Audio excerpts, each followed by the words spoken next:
I'm Peeyush Gupta. I'm a company director. I sit on 3 listed boards, National Australia Bank, Link Market Services, and I chair Charter Hall WALE REIT, a couple of government boards, SBS, the public broadcaster, and New South Wales iCare. I'm also on some unlisted passion projects, boards such as the Northern Territory Aboriginal Investment Corporation. There's a number. The first is that we are living through challenging economic times, whether it be higher interest rates, slowing economies, staff shortages, supply chain resilience. There are many issues to which I think boards need to be attentive at the moment. I think the second issue on everyone's minds at the moment is cyber and cyber defenses. And there, I think the question is, how much is enough? I sit on some companies where we spend as much on cyber as the entire operating budget for other companies. So I think the answer there is to identify your crown jewels and the value of those. The higher the value of your crown jewels, the more you'll need to invest to ensure their security. I think the third issue is growing ESG concerns in the community. ENG have always been, I think, pretty strong, but I think there's increasingly a focus on S, the social aspects. And I guess the question for directors is, to what extent should companies seek to get behind social issues, and which ones? So, for example, a contemporary one would be the referendum on the voice. My counsel would be that I think companies do have a contribution to make towards social issues, but you need to choose the ones that you explicitly align yourselves to, ones that fit with your strategy, your people, concerns, and your business model. Look, directors have normally been focused on efficiency and effectiveness of their organizations, but I think the period through COVID and the recent geopolitical events that we've witnessed calls out the need for resilience as well. And yes, there are the standard issues around resilience, such as supply chains and inventory and so on. But I think the deeper answer to building a resilient organization is to check your culture and to invest in it. By that, I mean, you need to have a culture where your people can be agile, responsive, and pivot if conditions change. And the ability to do that, in part, can be driven through empowerment, but also holding accountable your colleagues. So driving decisions down to the point closest to the customer, ensuring that your staff and your colleagues in your organization are empowered, but also clear on their responsibilities and accountabilities. That goes a long way towards building resilience. I think the debate, often framed as shareholder versus stakeholder capitalism, is a false dichotomy. The truth is that to build a sustainable business, you need to deliver to the needs of all stakeholders over time. That means your community of customers, your staff, your regulators, and your broader social license to operate.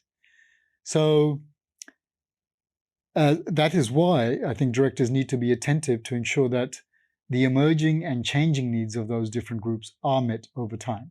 Now, it's not the case that in every decision you can simultaneously prioritize the needs of all stakeholders at all times, but it's a question of balance through time. I think, under the legal framework is that directors' duties are owed to the company. And therefore, it's entirely legally the case that directors can be mindful of the issues that impact the company now and in the future. And of course, all stakeholders that support the company, their views need to be heard. But hearing everyone's views is not the same as giving expression to everyone's views. You need to prioritize which views are the most relevant at a particular point in time to give them expression. And I think whilst being empathetic in your listening to ensure that other stakeholders whose needs you may not be able to meet at the current juncture, that they understand that they've been listened to, even though you can't deliver to them in the short term. I mean, trust underpins all human activity. I think in developed countries, there is often a great reliance on the law, and that's very important. But if one can conduct business without having to rely on the strict law, through trust, that is a better way of doing business. And therefore, being attentive and mindful of all of your stakeholders' needs and ensuring you have relationships with them through time helps to build that trust, which leads to good business. Well, I think the first thing is to identify who your key stakeholders are, to have an understanding of what their perspectives might be, and then to ensure that you have the mechanisms to listen to them, to communicate with them, and to oversight the metrics that might monitor their temperature, so to speak.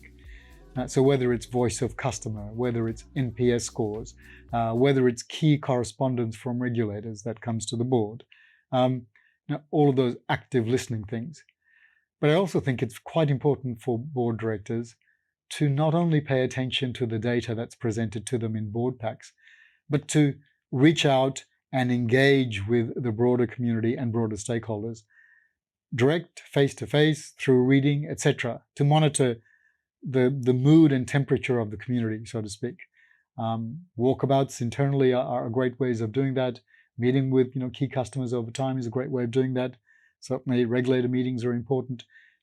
Meeting with competitors also. It's not only about your company, but it's about your industry and its structure and how it's evolving. Monitoring customers' tastes and preferences because they change over time. So I think being an active director requires that curiosity or mindset and multiplicity of input sources to aid your judgments. As we've discussed, it's important that companies and through their boards and through the executive team are attentive to stakeholders through acts of reaching out, listening, monitoring, and so on. That being said, you can't satisfy all stakeholders all the time at the same time. You do have to make judgments. And I think when making judgments, it's good to be true to your vision, mission, and values.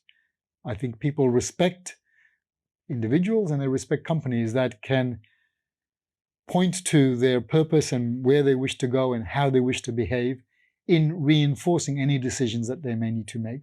Decisions which sometimes don't meet the full expectations of all stakeholders. Empathetic listening and acknowledging other stakeholders' views is not the same as pandering to everyone's views. At the end of the day, judgments are called for. That's, in fact, the task of good boards and good directors. It's making the key judgments, having enough data at your disposal and enough understanding of stakeholders' perspectives to form those good judgments.